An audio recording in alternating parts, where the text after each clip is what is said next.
నా కుమారుడా, నా ఉపదేశమును మరొకము, నా ఆజ్ఞలను హృదయపూర్వకంగా గైకొను.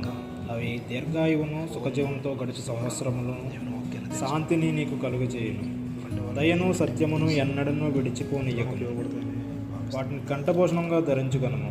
నీ హృదయమును పలక మీద వాటిని వ్రాసుకొనుము. అప్పుడు దేవుని దృష్టి యందును మానవుల దృష్టి యందును నీవు దయనుంది మంచివాడమని అనిపించుకుంది. నీ స్వబుద్ధిని ఆధారం చేసుకున్నాక నీ పూర్ణ హృదయంతో యెహోవా యందు నమ్మకముంచుము. నీ ప్రవర్తన అంతటి యందు ఆయన అధికారముకు ఒప్పుకొనుము. అప్పుడు ఆయన నీ త్రోవలను సరళం చేయును. నేను జ్ఞానిని గదా అని నీవు అనుకొనవద్దు. యెహోవా యందు భయభక్తులు కలిగి చెడుదాన్ని విడిచిపెట్టును.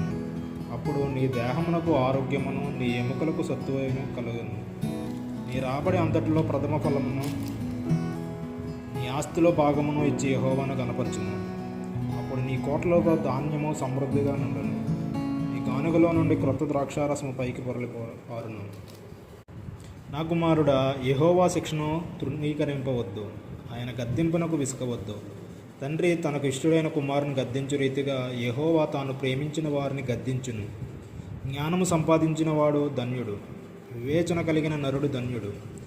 వెండి సంపాదించుట కంటే జ్ఞానము సంపాదించుట మేలు. అపరంజి సంపాదించుట కంటే జ్ఞానలాభము నందుట మేలు. పగడముల కంటే అది ప్రియమైనది. నీ ఇష్ట వస్తువులన్నీ దానితో సమానములు కావు. దాని కుడి చేతిలో దీర్ఘాయువును, దాని ఎడమ చేతిలో ధనఘనతలను ఉన్నవి. దాని మార్గములు రమ్య మార్గములు, దాని త్రోవలన్నీ క్షేమకరములు.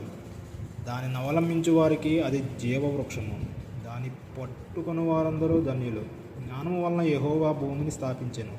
వివేచన వలన ఆయన ఆకాశ విశాలమును స్థిరపరిచెను. ఆయన తెలివి వలన అగాధ జలములు ప్రవహించుచున్నవి. మేఘముల నుండి మంచు బిందువులు కురియుచున్నవి. నా కుమారుడా, లెస్సైన జ్ఞానమును వివేచనను భద్రం చేసుకొనుము. వాటిని నీ కన్నుల ఎదుటి నుండి తొలగిపోనీయకము. అవి నీకు జీవముగాను నీ మెడకు అలంకారముగాను ఉండును. అప్పుడు నీ మార్గమును నీవు సురక్షితంగా నడిచెదవు. నీ పాదము ఎప్పుడునూ త్రొట్టిల్లదు. పండుకొనున్నప్పుడు నీవు భయపడవు. నీవు పరుణ్ణి సుఖముగా నిద్రించెదవు. ఆకస్మికముగా భయము కలుగునప్పుడు, దుర్మార్గులకు నాశనము వచ్చినప్పుడు నీవు భయపడవద్దు. యెహోవా నీకు ఆధారమగును. నీ కాలు చిక్కబడకున్నట్లు ఆయన నిన్ను కాపాడును. మేలు చేయుట నీ చేతనైనప్పుడు దాన్ని పొందదగిన వారికి చేయకుండా వెనుకదీయకుము.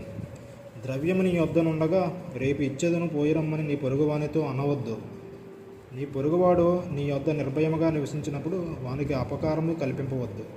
నీకు హాని చేయువానితో నిర్నిమిత్తముగా జగడమాడవద్దు.